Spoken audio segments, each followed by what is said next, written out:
اور اس سے بڑا کوئی بھی انسان نہیں ہے جو دھوکے میں ہے، اور یہ شخص ہے اس کی اصلاح جو ہے توبہ کے بغیر ممکن نہیں ہے۔ اس کو توبہ کرنی چاہیے اللہ ذوالجلال سے کہ میرا یہ رویہ، میری یہ سوچ، میرا یہ نظریہ جو ہے جہاں غیر شرعی ہے وہاں میری زندگی اور میری آخرت کو برباد کر دینے والا ہے۔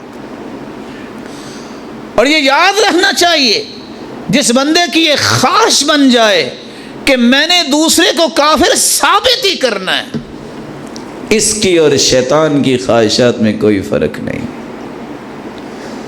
قرآن کہتا ہے اذ قال للانسان اکفر، شیطان کہتا ہے انسان کو کافر ہو جاؤ، فلما کفر، جب وصے دیتا رہتا ہے وہ کافر ہو جاتا ہے، قال انی بریء منک انی اخاف اللہ رب العالمین، میں تو آپ سے بری ہوں، میں تو اللہ سے ڈرتا ہوں۔ پہلے کافر بنایا، اللہ کے رسول کا مشن تو کافروں کا مسلمان بنانا تھا، مسلمانوں کو کافر بنانا کا مشن تو شیطان کا ہے۔ وَأَمَّا مَنْ خَافَ مَقَامَ رَبِّهِ وَنَهَى النَّفْسَ عَنِ الْهَوَىٰ فَإِنَّ الْجَنَّةَ هِيَ الْمَأْوَىٰ۔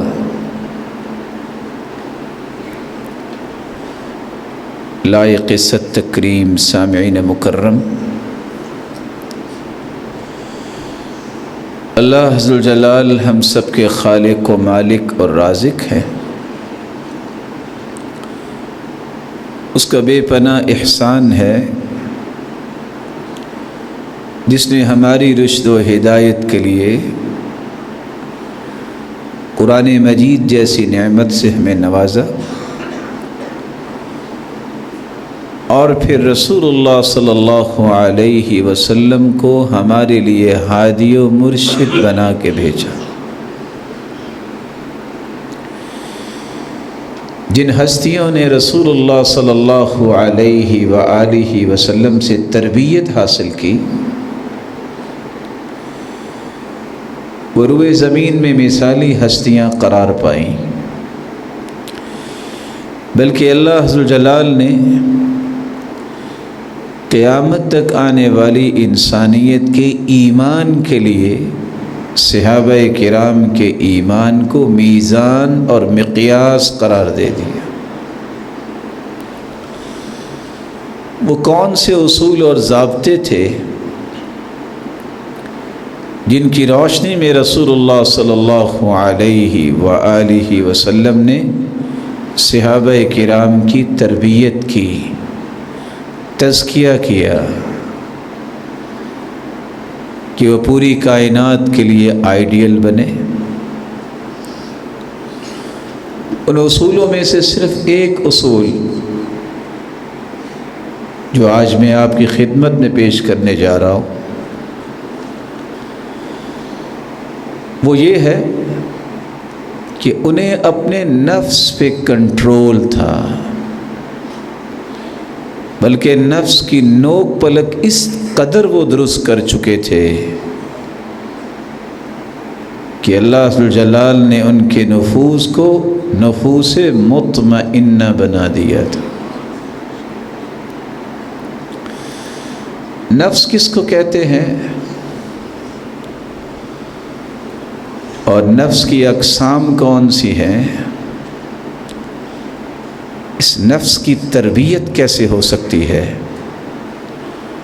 اور اگر کسی کی خواہش اور تمنا یہ ہو کہ مجھے بھی نفس مطمئنہ نصیب ہو جائے جو صحابہ کو نصیب تھا، تو پھر اسے کون کون سے کام کرنے ہوں گے؟ اللہ یہ نعمت اسے عطا کر دے۔ اللہ ذوالجلال نے قرآن مجید میں اس بات کی خبر دی ہے، وَأَمَّا مَنْ خَافَ مَقَامَ رَبِّهِ، جس شخص کو یہ شعور مل جائے کہ مجھے اللہ ذوالجلال کے سامنے کھڑا ہونا ہے، یہ قیامت کی ہولناکی اور اللہ ذوالجلال کے سامنے جواب دہی کا احساس، ذمہ داری، وَنَهَى النَّفْسَ عَنِ الْهَوَىٰ، اور پھر نفس کو خواہشات کا غلام نہیں بناتا. تو یہ شخص خوش ہو جائے. فَإِنَّ الْجَنَّةَ هِيَ الْمَأْوَىٰ، اللہ نے اس کا ٹھکانہ جنت قرار دے دی. عربی زبان میں نفس کے مختلف معانی بیان کیے گئے ہیں. انسانی زندگی کے اندر جو بھی عزیمت ہے، انسان ارادہ کرتا ہے اور انسان اپنی حقیقت کو پہچاننا چاہتا ہے، اپنی اصل کو پہچاننا چاہتا ہے، تو وہ روح ہے جس کے بلبوتے پہ انسان کے اقوال اور اعمال اور نظریات سامنے آتے ہیں. بڑی کوشش کی سائنسدانوں نے، دنیا والوں نے، کہ اس کا کوئی اندازہ ہو جائے کہ یہ انسان کے اندر کون سی ایسی صلاحیت ہے، وہ موجود ہو تو اس کو انسان کہتے ہیں، جب ختم ہو جائے تو کہتے ہیں یہ فوت ہو گیا. یہ اللہ ذو الجلال ہی جانتے ہیں اس کی حقیقت کو. النفس هي الجوهر البخاري اللطيف الحامل لقوة الحياة والحس والحركة الإدارية. اللہ ذو الجلال نے انسانی جسم کے اندر ایک ایسی لطیف سی چیز رکھی ہے، جب تک وہ موجود رہتی ہے انسان کی حس و حرکت بھی محسوس ہوتی ہے. جب وہ جسم سے پرواز کر جائے تو جسم بے جان ہو جاتا. اور آج تجربات انسانوں کے جو حقیقت پر مبنی نہیں ہو سکتے، حقیقت کے بارے میں تو اللہ ہی جانتا ہے، کہ 22.5 گرام ایک ایسی قوت ہے جو جسم کے کسی بھی کونے خدرے میں ہوتی ہے. جب انسان فوت ہوتا ہے تو یہ قوت اللہ ذو الجلال سلب کر لیتے ہیں، جس کو نفس یا روح سے تعبیر کیا گیا. انبیاء علیہم الصلاۃ نے جب اپنی زندگی کے مقاصد اور نبوت کے مقاصد کا ادراک کرتے ہوئے کام شروع کیا، تو جہاں انہوں نے سب سے پہلے توحید کی دعوت دی، وہاں سب سے زیادہ ان کی جو تربیت اور تزکیے کا محور اور مرکز بنا رہا وہ یہی نفس تھا. ایسے نظریات، ایسے اقوال، ایسے اعمال، ایسے رویے جو شریعت کے مخالف ہوں، جو شرعی احکامات کے متصادم ہوں یا مزاج شریعت کے متحارب ہوں، ان تمام کے تمام نظریات کی چھانٹ کی، اقوال اور اعمال کو کس طرح خوبصورت بنایا، اور جملہ انسانی زندگی کو اس قدر ان کی ریفائننگ اور پیوریفیکیشن کی کہ آج ہر مسلمان کہنے پر مجبور ہے کہ صحابہ کرام جیسی ہستیاں اللہ نے پیدا ہی نہیں کی. اس لیے اگر آپ دنیا کے اندر جملہ فسادات دیکھیں، ہر قسم کی شر اور فساد یہ انسان کے نفس سے ہوتا ہے. کچھ دشمنوں کا انسان کو پتہ چل جاتا، اس کی تیاری کرتا ہے، لیکن کچھ دشمن چھپے ہوئے ہوتے ہیں جس کے بارے میں پتہ ہی نہیں ہے، وہ کسی وقت بھی وار کر سکتا ہے.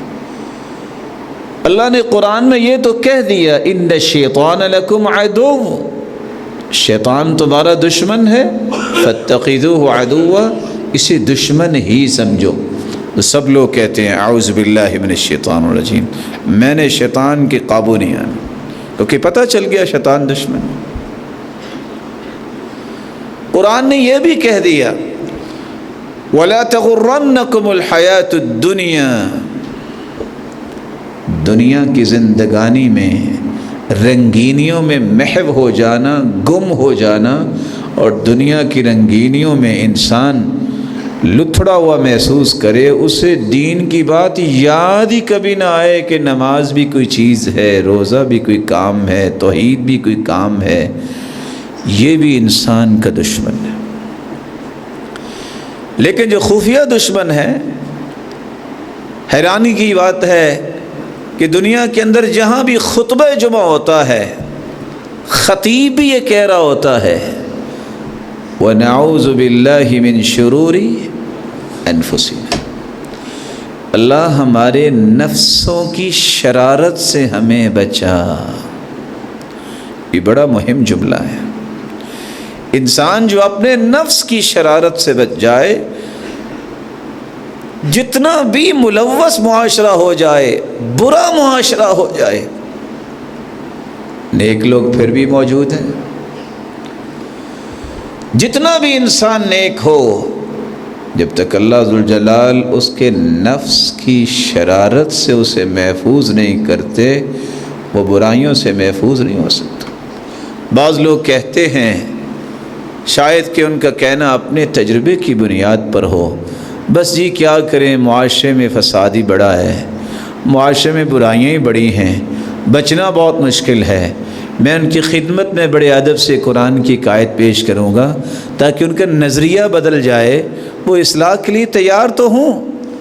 وہ سب سے بڑی حجت یہ پیش کرتے ہیں، معاشرہ ایسا ہے، من بین فرث ودم لبنا خالصا سائغا للشاربین، جو مالک گوبر اور خون کے درمیان سے خالص دودھ نکال کے تمہیں دے سکتا ہے، وہ غلط سے غلط معاشرے میں صالح انسان بھی پیدا کر سکتا ہے۔ مکہ میں کتنے لوگ توحید والے تھے جب اللہ کے رسول صلی اللہ علیہ وسلم نے اعلان کیا؟ کون سی برائی نہیں تھی مشرکوں میں، لیکن اللہ نے وہاں بھی ہیرے پیدا کیے نا۔ انہیں ہیروں کی چمک ہی پھر دنیا کے کونے کونے میں پہنچی نا۔ تو بہانے بنانا چھوڑ دینا چاہیے، مجھے بھی اور آپ کو بھی۔ کام کرنا چاہیے، کوشش کرنی چاہیے، دعا کرنی چاہیے، راستے اللہ بناتے ہیں۔ تو مت کہیے کہ معاشرہ ایسا ہے، بس جی کیا کریں، حالات ایسے ہیں۔ حالات بھی آپ ہی بنائیں گے، معاشرہ بھی آپ بھی، ایک ایک اکائی اور ایک ایک عنصر سے معاشرہ بنتا ہے، آپ بھی تو معاشرے کا حصہ ہے۔ ہر انسان اپنی اپنی جگہ پہ درست ہونا شروع ہو جائے تو کسی کو کہنے کی ضرورت نہیں پیش آتی۔ تو رسول اکرم صلی اللہ علیہ وآلہ وسلم نے 2 آیتیں صحابہ کو سمجھا دیں، ان 2 آیتوں کو ہمیں بھی سمجھنا ہوگا۔ وَيُكَفِّرُ عَنْهُمْ سَيِّئَاتِهِمْ، جب انسان نفس کی شرارت سے بچ جاتا ہے، اور بچتا کیسے ہے؟ اپنے آپ کو اللہ کی پناہ میں دے کے، اللہ کے حوالے کر کے، اللہ کے سپرد کر دے، میرے مالک میری کوئی طاقت نہیں ہے، تیری توفیق نہ ہوئی تو میں ایک سجدہ بھی نہیں کر سکتا۔ اللہ ذوالجلال صرف اصلاح نہیں کریں گے، جو پچھلی کوتاہیاں اور کمیاں ہیں سب سے پہلے تو اس کی خوشخبری اللہ دیں گے۔ وَيُكَفِّرُ عَنْهُمْ سَيِّئَاتِهِمْ، ان کے جملہ گناہوں کو معاف کر دے گا۔ صرف معافی نہیں ہے، اگر آپ اپنے نفس کو پاکیزہ بنا لیتے ہیں تو انعام دوسرا یہ بھی ملے گا۔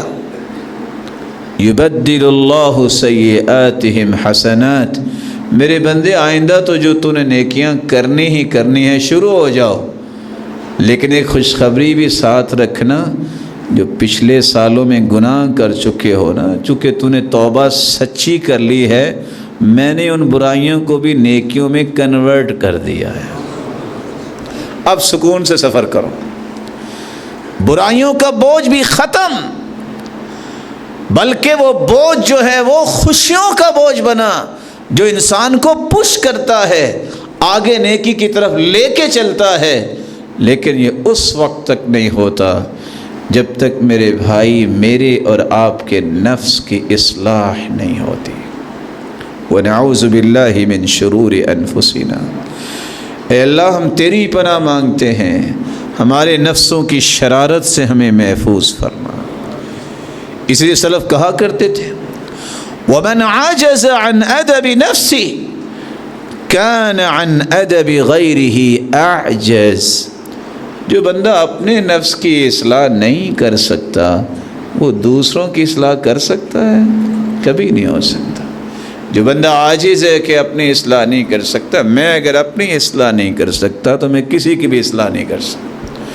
تو مجھے اللہ سے دعا یہ کرنی ہے کہ اللہ مجھے اپنی اصلاح کرنے کی توفیق عطا فرما، اپنی توفیق عطا فرما، رحمت کا نزول فرما کہ میں اپنی اصلاح کر سکوں، جس کے نتیجے میں ہوگا کیا، میرے اندر یہ صلاحیت پیدا ہوگی کہ میں دوسروں کی اصلاح کی فکر کرنے والا بنوں گا اور اس کے لیے دعائیں اور کوشش کرنے والا بنوں گا۔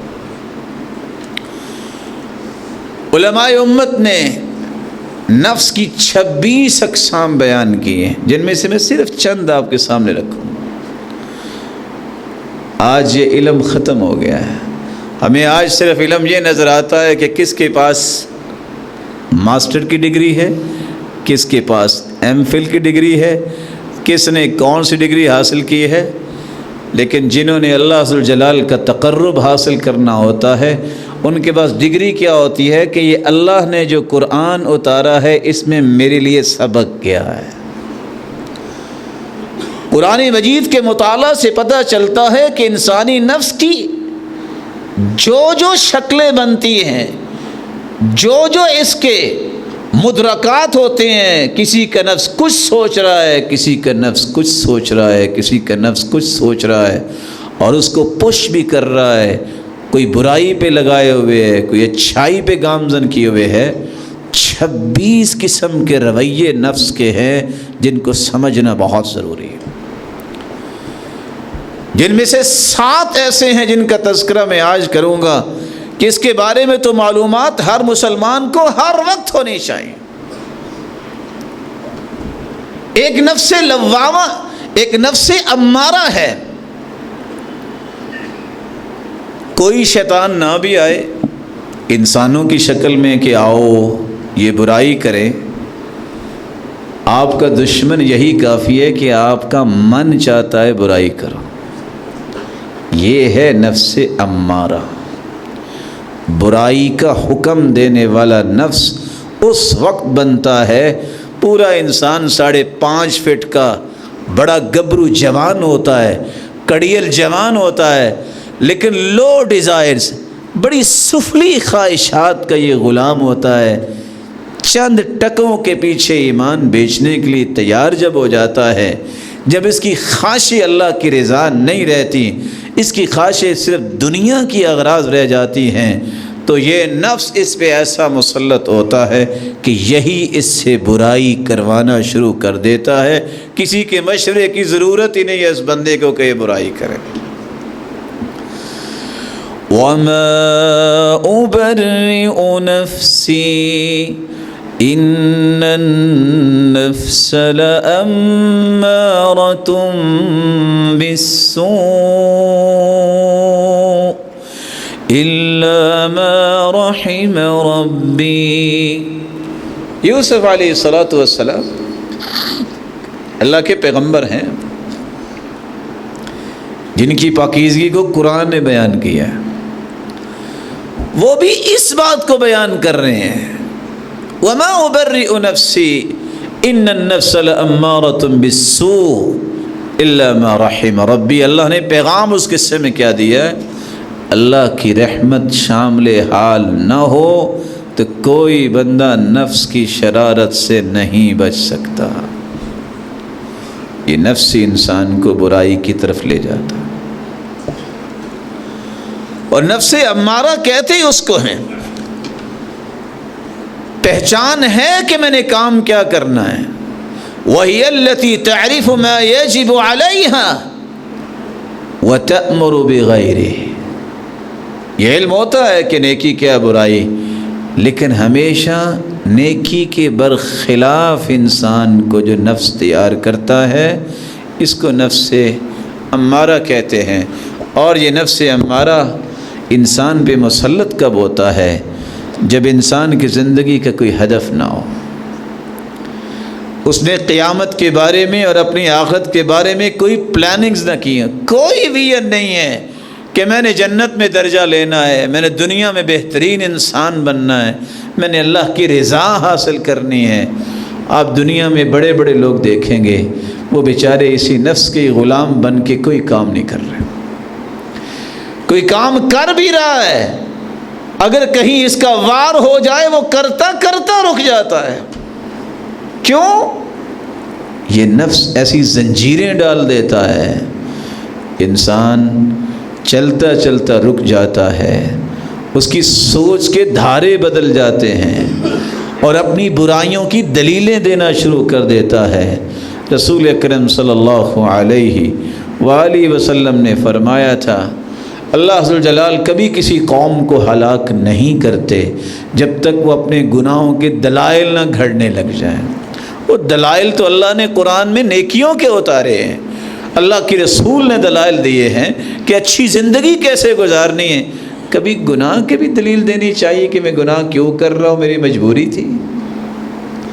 اللہ عز و جلال میری اور آپ کی اصلاح فرمائے۔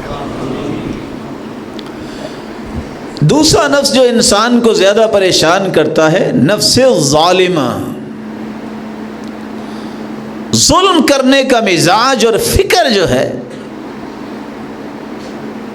ظلم پر مشتمل اقوال اور گفتگو جو ہے، اور ایسے رویے جو ظالمانہ ہوتے ہیں، یہ یاد رکھیے گا، یہ اللہ عز و جلال کی حدود کو کراس کرنے والا یہ نفس ہے، جس کے بارے میں علماء سلف کا فیصلہ سنیے گا، النفس الظالمہ التي لا تكون على الحق، پوری زندگی یہ بندہ حق پہ قائم نہیں ہو سکتا جو ظلم کرتا ہے۔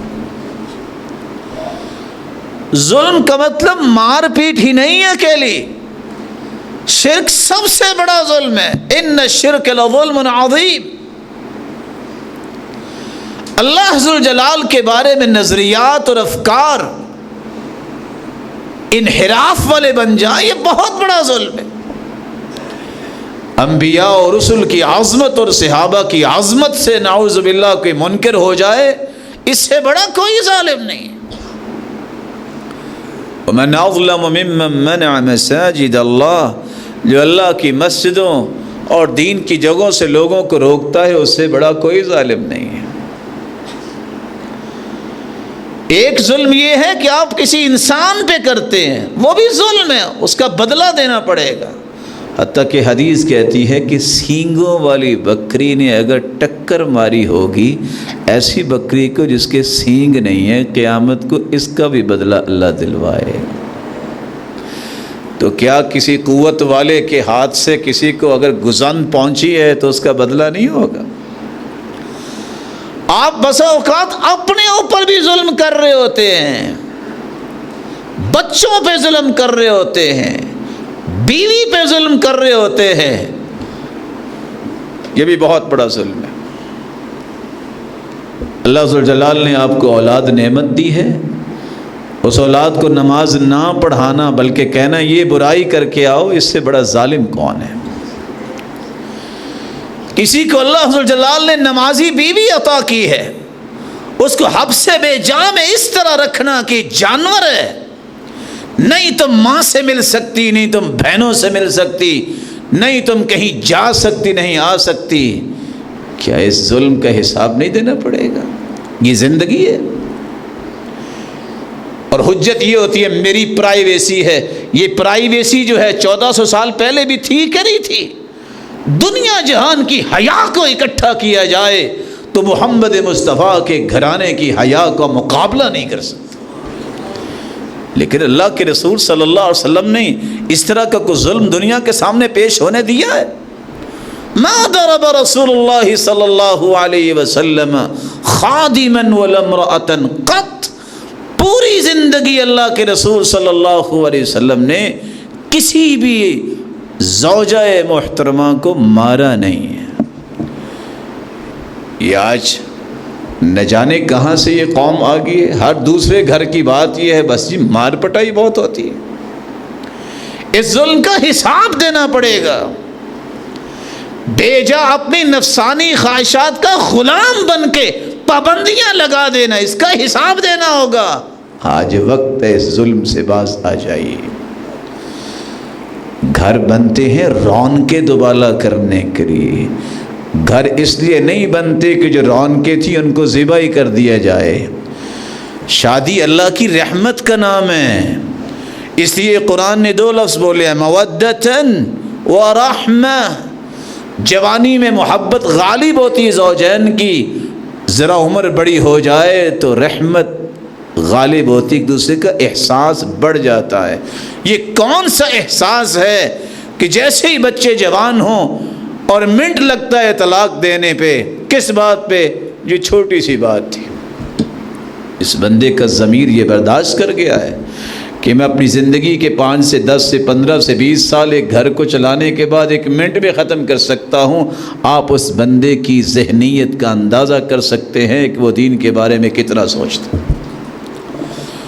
ظالم کبھی حق پہ نہیں ہو سکتا، اسی اللہ ذوالجلال نے فرمایا انی حرمت الظلم علی نفسی، اور میرے بندوں میں نے ظلم کو اپنے اوپر حرام قرار دے دیا ہے۔ فلا تظالموا، تم آپس میں بھی ظلم نہ کرنا۔ کسی نے ہاتھ سے مارا ہے، کسی نے گالی دی ہے، کسی نے بہتان لگایا ہے، کسی نے مال چھینا ہے، کسی نے قتل کیا ہے، یہ 5 ظلم ایک ہی حدیث میں آئے ہیں۔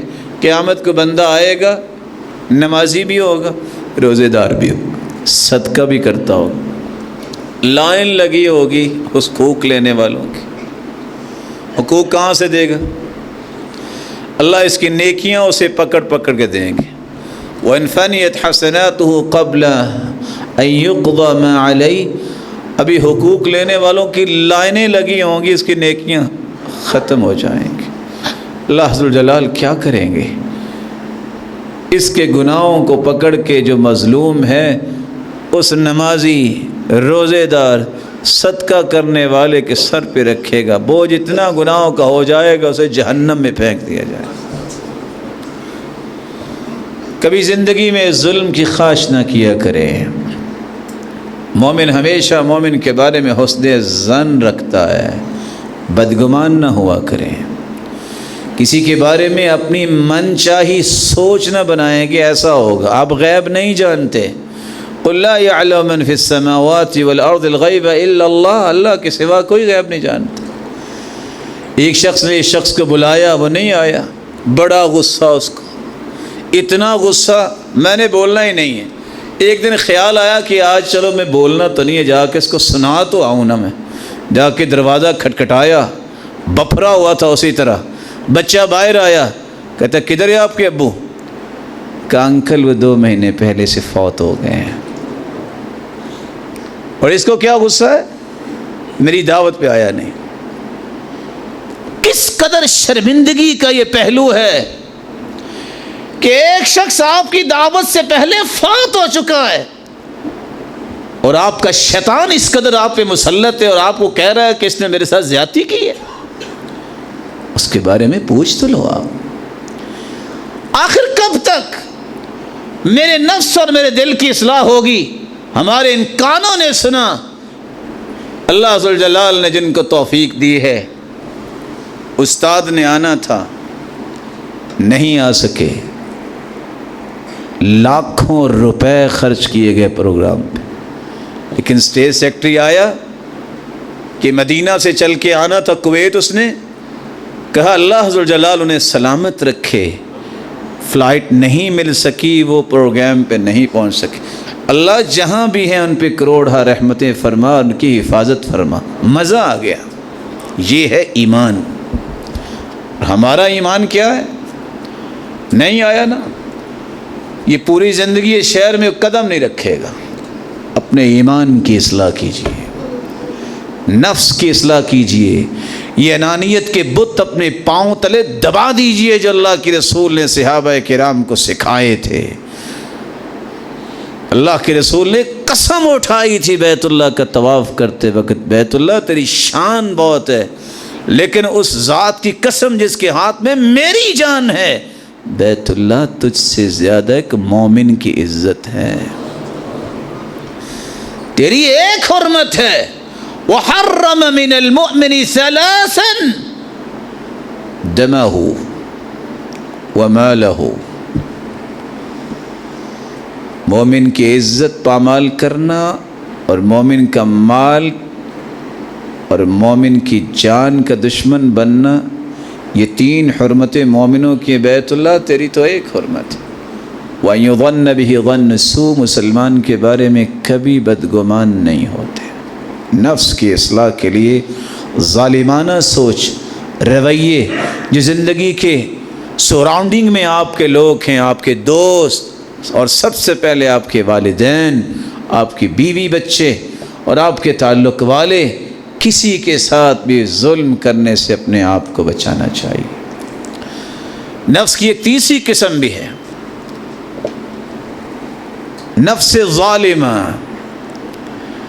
جب انسان خیر اور برکت کے لیے قدم نہیں اٹھاتا تو اس کا قدم ہمیشہ برائی کے لیے اٹھتا ہے۔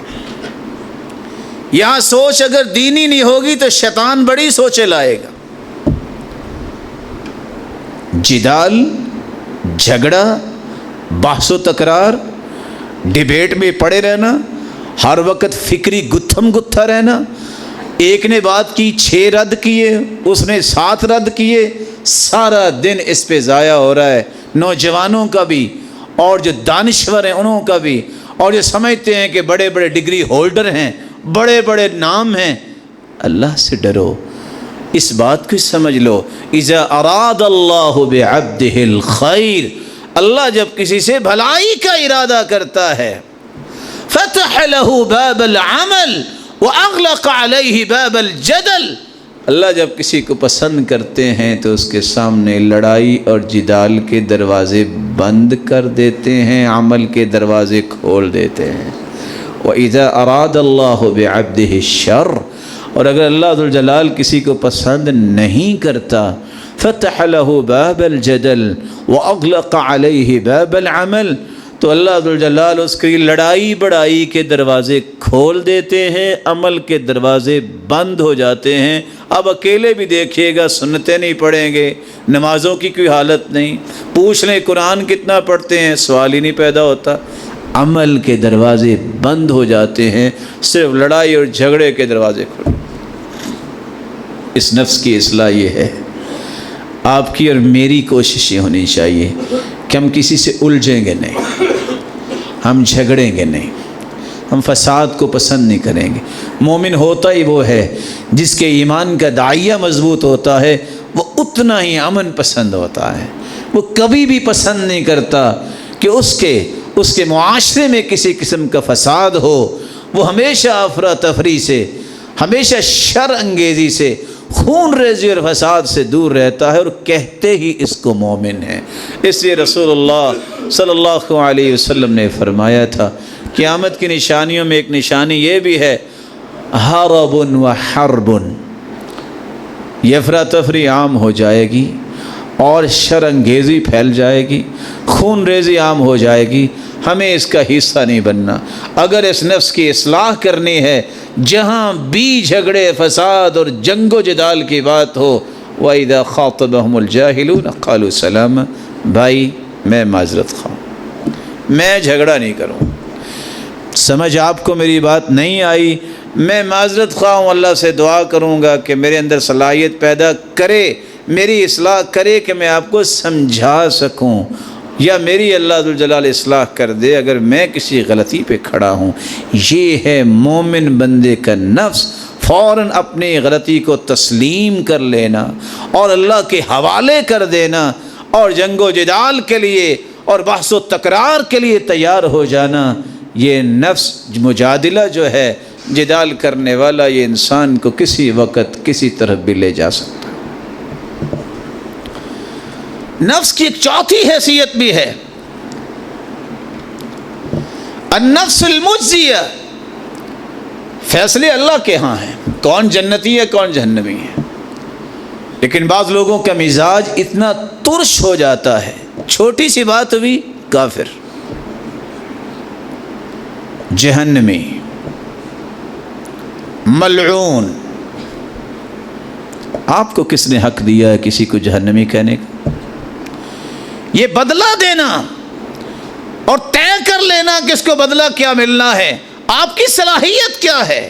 میری اور آپ کی یہ بہت بڑی کمزوری ہے کہ ہم فیصلوں پہ اتر آتے ہیں۔ فیصلے اللہ کے ہیں، اللہ کو کرنے دیں۔ ہمارے ذمہ کام ہے، عمل ہے، ہمیں عمل کرنا چاہیے۔ اللہ کے فیصلوں کو اپنے ہاتھ پہ نہ لیجئے۔ جس طرح دنیا میں قانون کو ہاتھ لینے والا جو ہے وہ پچھتاتا ہی رہتا ہے، مار کھاتا ہی رہتا ہے اور تڑپتا ہی رہتا ہے، یاد رکھنا جس نے اللہ کے فیصلوں کو اپنے ہاتھ میں لیا، کہیں قیامت کو یہ حالت نہ بن جائے وہاں تو کوئی پوچھنے والا بھی نہیں ہوگا۔ یہاں تو پھر بھی خلاصی ہو جائے گی، وہاں تو کوئی پوچھنے والا نہیں ہوگا۔ قرآن مجید میں اللہ عز و جلال فرماتے ہیں یوم تجد كل نفس ما عملت من خير محضرا وما عملت من سوء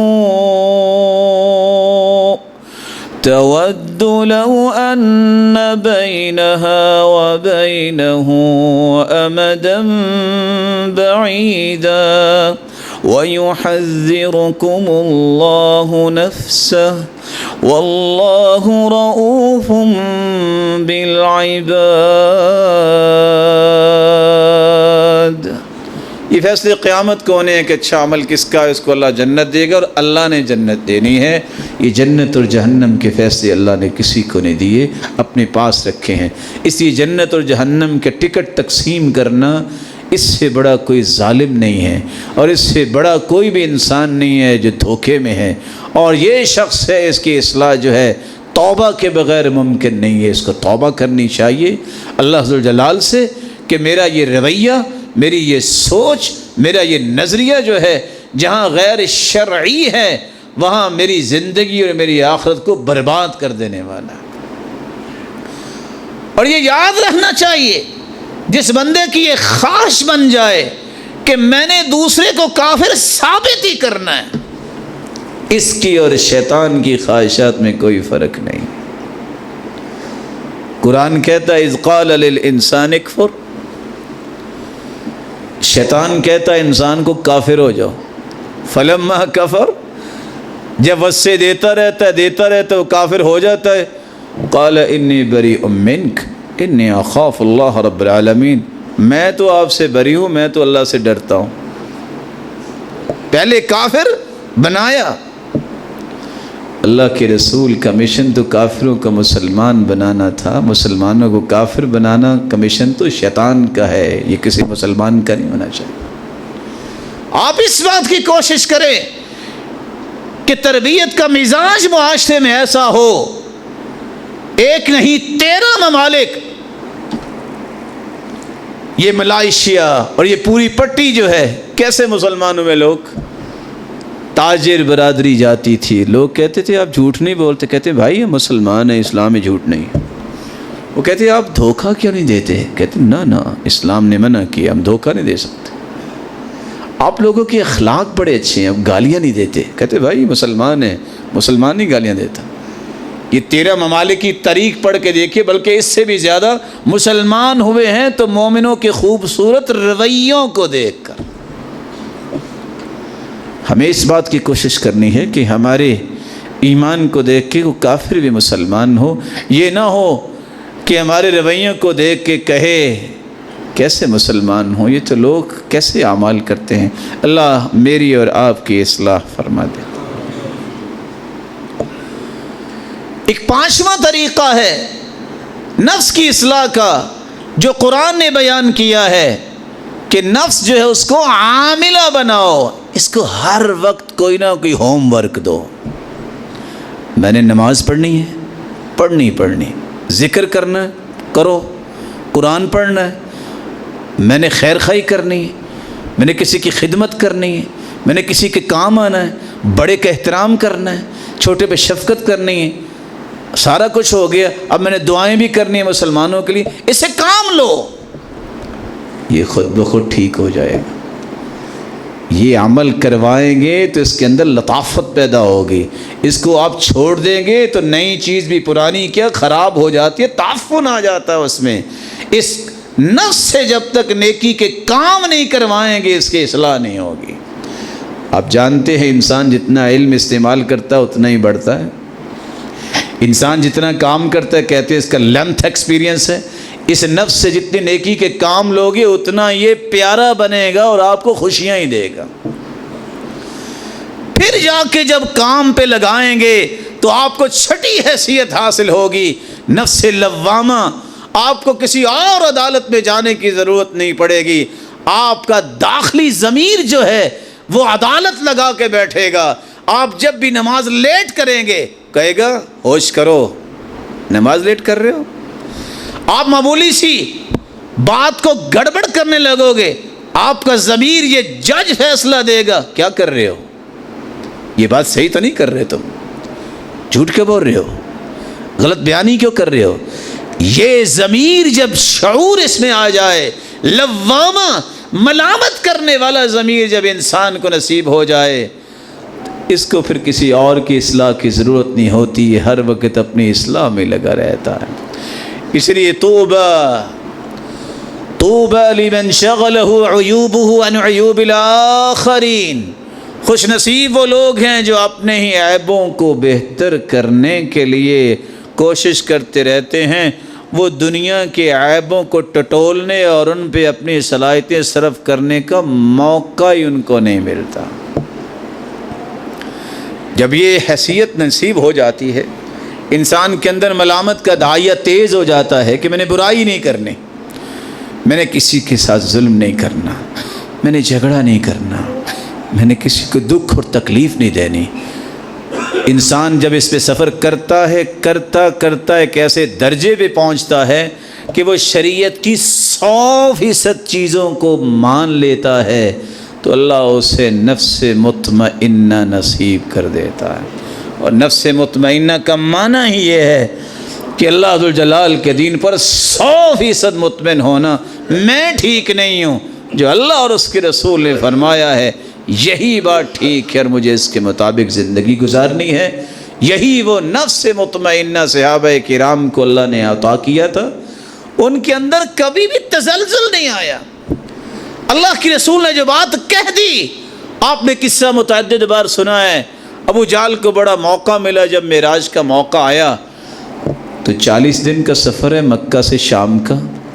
جب اس نے سنا کہ رسول اللہ صلی اللہ علیہ وسلم فرما رہے ہیں کہ میں نے راتوں رات بیت المقدس میں بھی گیا، آسمانوں کی سیر کی، تو وہ بڑا خوش ہوا کہ جھٹلانے کا اچھا موقع ہے۔ آ کے سیدنا ابوبکر صدیق رضی اللہ تعالیٰ عنہ سے کہنے لگا کیا خیال ہے کہ راتوں رات بیت المقدس جا سکتا ہے؟ کہتے ہیں نہیں، ایسا تو نہیں ہو سکتا، 40 دن کا سفر۔ مسکرا دیا، کہا اگر کوئی کہے کہ میں راتوں رات آسمانوں پہ بھی گیا ہوں، کہا ایسا تو نہیں ہو سکتا، انسان کیسے جا سکتا ہے؟ کہا لگا کے کہتا ہے جانتے ہو کس نے کہا ہے؟ کہا کس نے کہا ہے؟ آپ کے دوست محمد صلی اللہ علیہ وسلم۔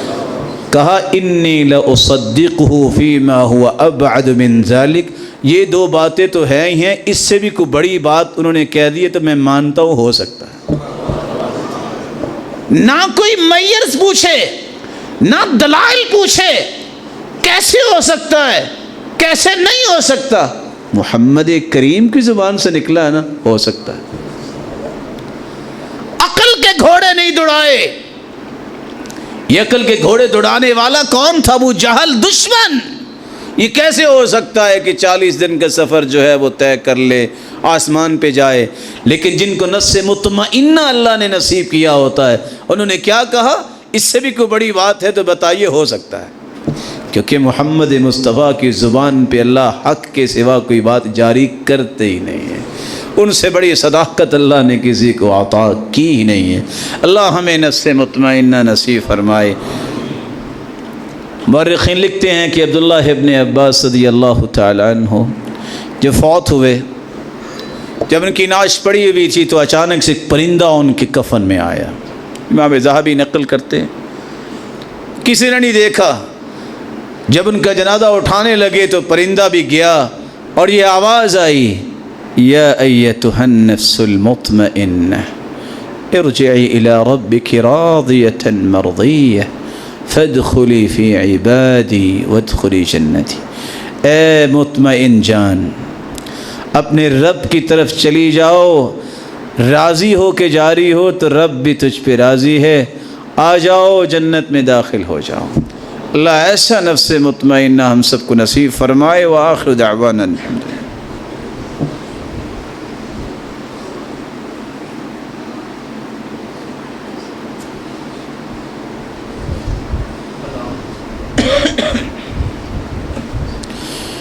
الحمد للہ علی احسانہ والشکر لہ علی توفیقہ وامتنانہ. اما بعد، اس نفس کی جب تک تربیت نہیں ہوگی اس وقت تک نفس مطمئنہ نہیں بن سکتا. طریقہ کار کیا ہے تربیت کا؟ سب سے پہلے آپ اکیلے بیٹھ کے نفس کے عیوب کی پہچان کیجئے کہ میرے اندر عیب کون کون سا. ہم ہر روز روک کر چیک کرنے کے لیے تو بیٹھتے ہیں کتنا بچا اور کتنا گیا، لیکن 24 گھنٹوں میں 10 منٹ نہیں نکالتے کہ میری اس وقت ایمانی کیفیت کیسی ہے، میں کہاں کھڑا ہوں، اگر ابھی موت آ جائے تو میرے اگلے حالات کیسے ہوں گے. اس لیے علاج کرنے کا طریقہ یہ ہے، اچھے ڈاکٹر ہمیشہ ڈائیگنوز کرتے ہیں، آپ بیٹھ کے اپنے نفس کے عیوب تلاش کیجیے. عمر بن عبدالعزیز رحمہ اللہ، انہوں نے جب عدل کی حکومت قائم کی تو کہا لوگ تو اپنی حکومتوں کو بلند کرنے کے لیے جاسوس بناتے ہیں، میرا کوئی جاسوس نہیں ہوگا. ایک سب سے نیک آدمی کو کہا کہ تم جاسوس ہو میرے اوپر، لوگوں پر نہیں، میرے اوپر. میں آج کے بعد تمہیں جاسوس مقرر کرتا ہوں، تم نے نظر رکھنی ہے کہ میں کیا کرتا ہوں، جہاں بھی کوئی بات ہوئی فٹ مجھے بتانا ہے کہ سیدھے ہو جاؤ. حیرانگی کی بات یہ ہے جس بندے کو اپنے نفس کے عیوب کی پہچان نہیں ہوتی، ساری زندگی بیچارہ وہ چلتا پھرتا ہے، اس کی اصلاح نہیں ہوتی، کیونکہ اس کو نیکی سمجھ رہا ہوتا ہے. جب اس کے اندر یہ صلاحیت پیدا ہو جائے کہ یہ اور یہ عیب میرے اندر ہے، پھر اس کی اصلاح کے لیے اللہ اسے توفیق بھی دے دیتے ہیں. اس لیے سلف صالحین کہا کرتے تھے 5 ایسی چیزیں ہیں جس سے انسان کے اندر یہ صلاحیت آتی ہے کہ اپنے نفس کے عیوب تلاش بھی کرتا ہے اور اس کی اصلاح بھی کرتا ہے. نمبر 1 البکاء علی الذنوب. جس بندے کے دل کی حالت یہ ہے کہ جب کوئی گناہ ہو، غلطی ہو یا گناہ پہلے کر چکا، ماضی کی کسی غلطی کوتاہی پر اس سے رونا آتا ہے، اکیلے بیٹھے سمجھ لے کہ اس بندے کی اصلاح بہت جلد ہو جائے گی. البکاء علی الذنوب. اور دوسری بات طاعت علام الغیوب. جب اس کا یہ داعیہ دل میں پیدا ہو جائے، بہت غلطیاں کر لی، بہت گناہ کر لیے، اب مجھے اللہ کی اطاعت کی طرف آ جانا چاہیے.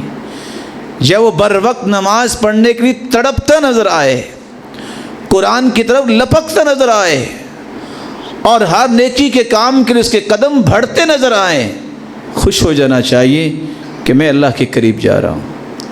اب اللہ ذوالجلال مجھے اپنے محبوب لوگوں کی صف میں شامل کرے گا اور مجھے اپنا تقرب نصیب کرے گا. اور تیسری بات وَأَلَّا يَكُونَ لِكُلِّ مَا يَهْوِي رُكُوب. جو خواہش کہہ رہی ہے اس کو دبانا شروع کر دے. نہیں، یہ دل کی خواہش ہے، قرآن ایسا نہیں کہتا، حدیث ایسے نہیں کہتی. میں قرآن و حدیث پہ خواہش کو مقدم نہیں کروں گا. سمجھ لے وہ اللہ کے قریب ہونے کے لیے بہت بڑا قدم اٹھا چکا ہے. یہ جو برج اس نے کراس کی ہے کہ میں نے نفس کو روند کے گزرنا ہے، میں نے قرآن و سنت کی بالادستی قائم کرنی ہے، تو سمجھ لو کہ وہ اب کامیابی کے بالکل قریب ہے. اور چوتھا کام یہ ہے وہ اصلاح العیوب. ساتھ ساتھ جو اس نے ایک لسٹ بنائی ہے کہ یہ میرے نفس کے عیب ہیں، ایک ایک عیب کی اصلاح کرنی شروع کر دے۔ اور پانچویں بات یہ ہے وَجَلَاءُ الرَّيْنِ مِنَ الْقُلُوبِ، جو دبیز پردے دل پہ گناہوں کی وجہ سے آ جاتے ہیں، دل سیاہ ہو جاتا ہے، اس سیاہی مائل دل کو صاف شفاف اور سفید بنانے کے لیے خوبصورت وضو کرتا ہے، 2 رکعتیں پڑھتا ہے، سچی توبہ کے لیے ہاتھ اٹھا دیتا ہے۔ ادھر فرشتوں کو اللہ مخاطب ہو کے کہتے ہیں میرے فرشتوں علم عبدی ان لہ ربا یغفر الذنوب، آج میرے بندے کو یقین ہو گیا ہے کہ اس کا کوئی رب ہے جو معاف کرنے والا۔ گواہ رہنا میرے فرشتوں، عبدی اعمل ما شئت فقد غفر لک، اور میرے بندے جو بھی تو نے کیا جاؤ، میں فرشتوں کو گواہ بنا کے کہتا ہوں میں نے معاف کر دیا۔ نفس کی اصلاح کے لیے اپنے نفس کے عیوب کو تلاش کیجئے، اس کی لسٹ بنائیے، لیکن یہ لسٹ بنانے کے باوجود بھی جب تک اللہ کی مدد آپ نہیں مانگیں گے، آپ اکیلے یہ کام نہیں کر سکتے، اس کے لیے اللہ کی مدد مانگیے۔ صحابی اللہ کے رسول صلی اللہ علیہ وسلم کے پاس آئے اور آ کے کہتے ہیں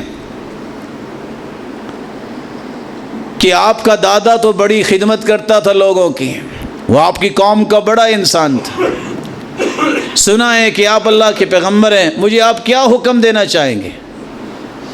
آپ نے کہا اگر آپ حکم لینا چاہتے ہیں تو سنو، تم یہ کہو اللہم قینی شر نفسی، اللہ مجھے میرے نفس کی شر سے بچا دے،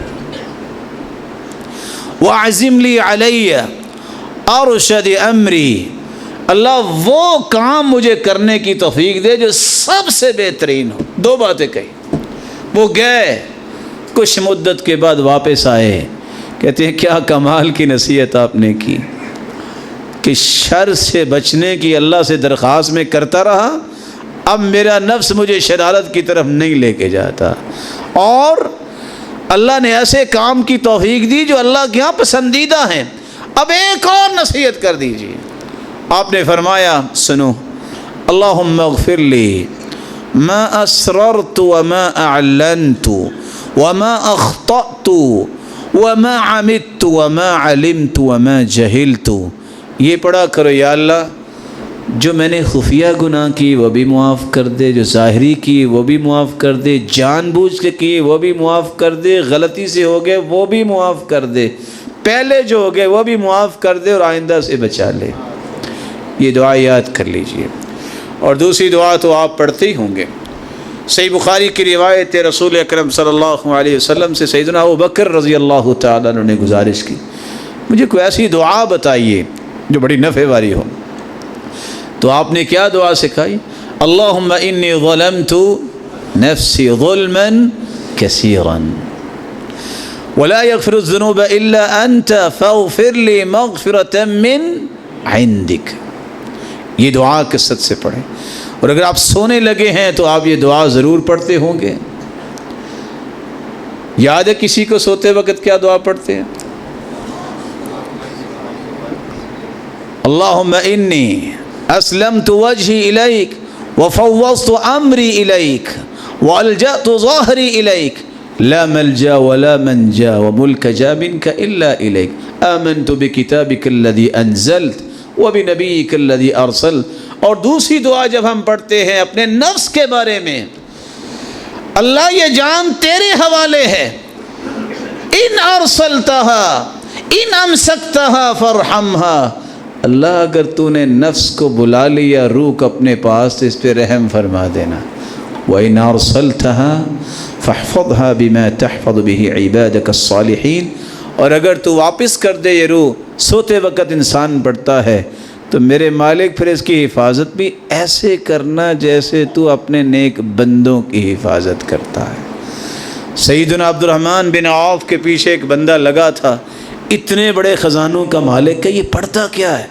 کوئی راز ملے، کوئی دعا اور ذکر مل جائے کہ میں بھی امیر ہوں۔ جب بیت اللہ کا طواف شروع کیا تو وہ ساتھ ساتھ تھا، تو انہوں نے جو دعا کی وہ کیا تھی؟ رب قنی شح نفسی، یا اللہ مجھے میرے نفس کی بخیلی سے بچا، وہ وہاں ہی مسکرا دیا، کہتا ابھی بخیل ہیں آپ؟ اتنا اللہ کی راہ میں خرچ کرنے والے بخیل ہیں آپ؟ کہتے ہیں بخیل ہی ہوں، میں یہ بخیلی دور کرنا چاہتا ہوں کہ اللہ مجھے اور خرچ کرنے والا بنائے۔ تو نفس کی اصلاح کے لیے آپ کو اللہ کی مدد طلب کرنی ہے ان دعاؤں کے ذریعے جو رسول اللہ صلی اللہ علیہ وسلم نے سکھائی ہیں۔ ایک تیسرا طریقہ بھی ہے، آپ یہ طے کر لیں آج کے بعد میں نفس کی بات نہیں مانوں گا۔ عبداللہ ابن المبارک عمر بن عبدالعزیز رحمہ اللہ کہا کرتے تھے، افضل الاعمال ما اکرہت علیہ النفوس، اگر آپ سب سے افضل عمل کرنا چاہتے ہیں تو جس بات پہ آپ اپنے نفس کو مجبور کر رہے ہیں کہ نہیں یہ غلط کام نہیں کرنا، یہ نیکی کا کام کرنا ہے، تو سمجھ لیں آپ افضل عمل اپنی زندگی میں غالب کرنے والے بن رہے ہیں۔ ایک چوتھا کام بھی ہے جس سے آپ اپنے نفس کی اصلاح کریں گے۔ کسی سے محاسبہ کروانے کی کیا ضرورت ہے، خود محاسب بن کے اپنے ساتھ لگ جاؤ۔ سیدنا عمر رضی اللہ تعالیٰ عنہ کہا کرتے تھے، حاسبوا انفسکم قبل ان تحاسبوا، اس سے پہلے کہ تمہارا قیامت کو محاسبہ کیا جائے اپنا محاسبہ خود کرو۔ وتزینوا للعرض الاکبر، دنیا کو ملتے وقت تو اچھا لباس پہنتے ہو نا، اللہ سے ملنے کے لیے اچھا دل بھی بنا لو۔ دنیا ظاہر کو دیکھ کے عزت کرتی ہے، اللہ کے ہاں باطنی جو صفائی ہے اس کی عزت۔ اس طرح جس طرح تم دنیا میں ظاہر کو ٹیپ ٹاپ کر کے لوگوں کے سامنے آتے ہو، اللہ کے پاس جانے سے پہلے باطنی ٹیپ ٹاپ بھی کر لو، اپنا دل خوبصورت بنا لو، تاکہ اللہ کے سامنے جب پیش ہو وہاں کوئی شرمندگی نہ ہو، وہاں جنت کا پروانہ آپ کے ہاتھ میں تھما دیا جائے۔ رسول اللہ صلی اللہ علیہ وآلہ وسلم کے فرامین کو دیکھ کر میمون بن مہران کہا کرتے تھے، لا يكون العبد تقيا حتى يحاسب نفسه يحاسب شريكه من أين مطعمه وملبسه، اس وقت تک بندہ تقوی کی پیک پہ نہیں پہنچ سکتا جب تک وہ اپنا محاسبہ خود اس طرح نہیں کرتا جس طرح کاروباری پارٹنر سے حساب کرتا ہے۔ یہ پیسے آپ نے کہاں خرچ کیے، اس کا بل کدھر ہے، اپنے آپ سے پوچھے، یہ کپڑے پہنے کہاں سے آئے ہیں، حلال کے تھے، یہ کھانا کھا رہے کہاں سے آیا ہے، دیکھنا حرام کا تو نہیں ہے۔ جب تک اس طرح کا محاسبہ انسان نہیں کرتا اس وقت تک وہ تقوی کی پیک پہ نہیں پہنچ سکتا۔ رسول اللہ صلی اللہ علیہ وآلہ وسلم نے ایک پانچواں طریقہ بھی صحابہ کو سکھایا تھا اس نفس کی اصلاح کے لیے۔ گناہ کی جگہ، گناہ کا معاشرہ، برے انسان، برے دوست، برے تعلقات، ہر ایک کو آپ یک لخت چھوڑ دیجئے۔ جب تک آپ بری جگہ کو نہیں چھوڑتے، بڑے نظریات کو نہیں چھوڑتے جس سے گناہ بنتے ہیں، آپ اپنے نفس کی اصلاح نہیں کریں گے۔ رسول اکرم صلی اللہ علیہ وسلم نے اس لیے صحابہ کرام کو پاکیزہ بنانے کے لیے خاص ماحول دیا، ان کو بہترین کرنے کے لیے دینی مجالس دیں، بار بار قرآن سناتے، یتلو علیہم آیاتی، قرآن پڑھ پڑھ کے سناتے، ویزکیہم، اور تزکیہ کرتے، پیوریفیکیشن اور گرومنگ کرتے ان کی سوچوں کی، ایسی ریفائننگ ہوتی کہ پھر جن کی سوچیں کبھی غلط نہیں بنتی تھیں، ہمیشہ درست سوچ ان کے اندر پیدا ہوتی۔ اور ساتھ ہی وَيُعَلِّمُهُمُ الْكِتَابَ وَالْحِكْمَةَ، قرآن کی باقاعدہ تعلیم کا آغاز کیا، حکمت و دانائی، بصیرت ان کو اللہ کے رسول نے سکھانا شروع کی۔ یہ ایسا رویہ خوبصورت تھا کہ اللہ نے اس تربیت کی روشنی میں ان ہستیوں کو مثالی بنا دیا۔ آ جائیں اللہ سے دعا کریں، میں بھی اور آپ بھی، الہ العالمین یہی 5 طریقے ہمیں بھی اختیار کرنے کی توفیق دے۔ اے اللہ ہم بہت کمزور ہیں، لیکن تیری رحمت کے ساتھ یہ کمزوری قوت میں تبدیل ہو جائے گی۔ تو اپنی خصوصی رحمت کا نزول فرما، اور جتنے یہ روشن چہرے بیٹھے ہیں اے اللہ ان پر جہنم کو حرام قرار دے۔ مولا کریم انہیں اپنا محبوب بنا لے، ان کی اولادوں کو بھی نیک بنا۔ دست و بازو بنا، آنکھوں کی ٹھنڈک بنا اور صدقہ جاریہ بنا۔ جو بے اولاد ہیں ان کی جھوریوں کو بارونق بنا، بیمار ہیں تو ان کی بیماریوں کو شفاؤں میں بدل دے، جو کسی مصیبت میں ان کی مصیبتوں کو خوشیاں بنا دے۔ اے اللہ جو دنیا سے جا چکے کروڑ ہا رحمتوں سے نواز، جو زندہ ہیں ان کو ایمان، خوشی اور صحت اور عزت اور نیکی والی لمبی زندگی عطا فرما۔ جس طرح تیرے گھر میں جمع ہیں اے اللہ ان سب کو ان کے والدین اور ان کے تعلق والوں کے ساتھ جنت الفردوس میں جمع فرما، اپنے محبوب کی رفاقت اور اپنے دیدار کا مستحق بنا۔ وآخر دعوانا الحمدللہ۔